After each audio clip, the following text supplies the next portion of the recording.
Some really bad news for Tyler Robinson, the accused loser, radical trans lover, furry lover, whatever, accused assassin of Charlie Kirk. Pretty big news today, as the court has said they will live stream the entire trial. Do you want to know why this is absolutely, positively devastating to the left? I know that a lot of people are having a lot of fun with various conspiracy theories, and I think that as a form of entertainment, that's all fine and dandy. That is a great thing. However, it is my belief, right? My belief that Occam's razor is in place here, and that Tyler Robinson was docking with another man who was trans, and he did it to impress him. I think that Tyler Robinson is the person that took out Charlie Kirk. I know there are questions about the 30-06. There are questions about an exit wound. And I look forward to getting answers on those questions. I look forward to seeing an autopsy report that could maybe, explain why there was no exit wound. Why there was this, some of the things are, people are asking questions. I'm open to hearing all of that. But we will know this at trial. We will finally know this when we get to a trial. And Charlie Kirk's assassin suspect, Tyler Robinson, has appeared in court today. By the way, everyone, make sure you head on over to thequartering.com/join and you join the members chat room so we can talk directly. Now that the trial is going to be televised, first of all, I'm going to cover it on this channel. I'll probably send Hannah Claire B. You guys might not know this, but I do a live stream every day at 2 Eastern. At least streams live to Rumble or my Quartering Live channel, which will be linked in the description. And Hannah Claire B., I was going to send her to the Brian Koberger trial, pay for her expenses, and have her call into the show and give us updates every day. I will send her to the Tyler Robinson trial if I can get her a spot. This is all going to be very bad for the left. Now, if it turns out that the FBI or whatever, or, whatever the case is, maybe we find some holes at trial. But what I've really been sad about, what I've really lamented, is that most of the conversation on the right for the past 2 weeks has been Israel. It was within hours of it being a trans radical or a radical person who loved trans people, half of the conversation got derailed to Israel. And look, if there's any evidence, I'm willing to hear it. I'm always open to being wrong. But the left got horrible news today. The 22-year-old man charged with assassinating Charlie Kirk appeared in court today. During the hearing, the suspect and his newly appointed legal counsel decided that they want a preliminary hearing where the judge will determine if there is enough evidence against him to go forward with the trial. Now, I would argue that there's definitely enough evidence to go forward. I mean, DNA evidence on the weapon. His text messages where he admitted it, where he said unequivocally, he texted and said, "I did it." So I'm not exactly sure why or how or whatever. We need to see more evidence, but I'm fine with that. I'm 100% fine with that. Prosecutors have charged Tyler Robinson with aggravated murder and plan to seek the death penalty. Robinson didn't enter a plea during Monday's hearing. The Utah state court system gives people accused of crimes an option to waive their legal right to a preliminary hearing and instead schedule an arraignment where they can enter a plea. Catherine Nestor, the lead attorney, who has pronouns in her bio, by the way, appointed to represent Robinson, said that the defense team would need time to go through all the evidence for the case before letting the judge know whether or not they'd be ready for hearing. And I think that's fine. I think that's 100% fine.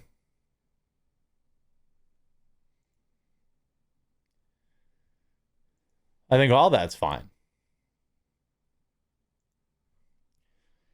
The Utah State Court gives people accused, until we can get our hands around exactly what we're dealing with and how much we need to process, it's going to be difficult for us to get a reasonable expectation of when we'll be ready to do prelim, Nestor told the judge. And I think that that's actually fine.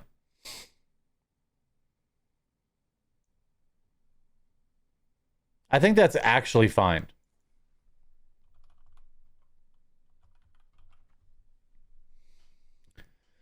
Robinson is now scheduled to appear on October 30th, which is basically a month and a day from now. The hearing in Provo was open to the public just a few miles from Utah Valley University campus in Orem, where the September 10th incident happened, launching a day-and-a-half search for the suspect. Graff told suspects and the defense lawyers that Robinson's constitutional rights would be protected as the case moves forward. He sits before this court presumed innocent, and that presumption remains until each element of every offense charged against him is proved beyond a reasonable doubt, the judge said. At the same time as this is applicable, victims are entitled under our Constitution to be treated with fairness, respect, and dignity, free from harassment or abuse. Justice demands that both of the principles, the right of the accused and the rights of the victim, be honored without compromise.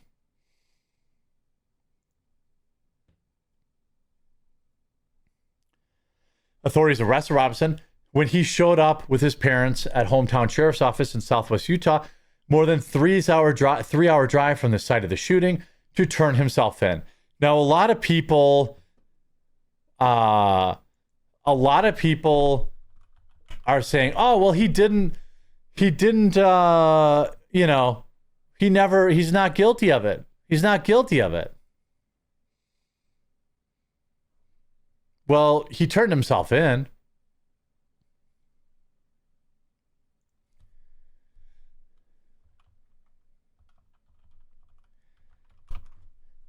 He's definitely guilty. I mean, if he's not guilty, why did he turn himself in? A very reasonable question, right? If he's not guilty, why did he turn himself in? A note that Robinson had allegedly left for his roommate before the shooting said that he had the opportunity to kill one of the nation's leading conservative voices, and he's going to take it, Gray said. Also, he said that Robinson wrote in a text about Kirk to his roommate, "I had enough of his hatred." I mean, what else? I mean, I don't know what we need to do, what we need to talk about here to understand that it's very obvious that he did it. That most of the conversation on the right, it's very obvious that he did it. When the roommate asked Robinson if he was Kirk's shooter, Robinson replied, "I am. I'm sorry." The assassination of Kirk, a close ally of President Trump, who worked to steer young voters towards conservatism, has galvanized Republicans who have vowed to carry on Kirk's mission of moving Americans' politics further to the right. Mr. Trump has declared Kirk a martyr for freedom and threatened to crack down on what he called the radical left. Workers across the country have been punished or fired for speaking out about Kirk's death. No, celebrating it. Celebrating it. That's a little different. It's a little different when you've been fired for celebrating it as opposed to talking about it. The media wants to talk about it, but they don't like that's very different. That's very, very different.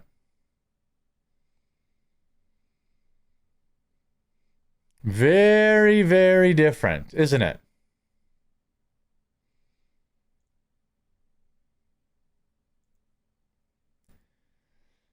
I think it's very different.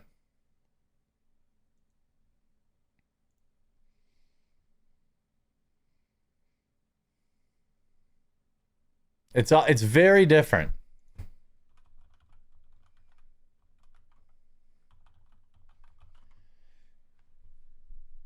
Celebrating the death versus I don't know, participate, versus just talking about it is not why people got fired. People didn't get fired just for talking about it. They got fired for celebrating it. That's really what this is about. And there's really bad news for the left here. There's really, really bad news for the left here. And that is that this trial, gosh, I hope he makes it. I really hope he makes it. If he makes it to trial and the entire country gets to hear how he was a radical leftist and he got radicalized by his trans boyfriend, that's going to be very bad for the left. They're going to be very, very, very upset about that. The alleged Charlie Kirk assassin Tyler Robinson's next court date will be October 30th at 10 a.m. Mountain Time. The judge said he plans to make every single hearing public. His execution will be made public as well. In regards to the next hearing, counsel, on that October 30th date at 10 a.m., it's the court's intent that it be in person if it be the wish of counsel for the defense for Mr. Robinson to be present. It is, Your Honor. Thank you. Thank you. In regards to the next hearing, counsel, on that October 30th date at 10 a.m., it's the court's intent that it be in person if it be the wish of counsel for the defense. Oh, we got that. So it's going to be public. As of right now, I'd rather be his defense attorney than a prosecutor in this case. A lot of math ain't mathin'. I think there's going to be a lot of people. I think there's going to be a lot of people who look pretty foolish. But I guess we're going to have to wait and see. We're going to have to wait and see how all that shakes out, I suppose. But let me know what you think down in the comment section down below. And if you're out there and you're watching this right now, hopefully you will go to thecourtroom.com/join, get Discord, get it on your phone so you can send me tips directly. You can talk to me directly. This isn't some AI version of me. It's actually me. You can talk to me directly. You can talk to Hannah Claire, Melanie Mack, and Maggie and the whole team. We got exciting stuff going on. And I hope I'll see you in there.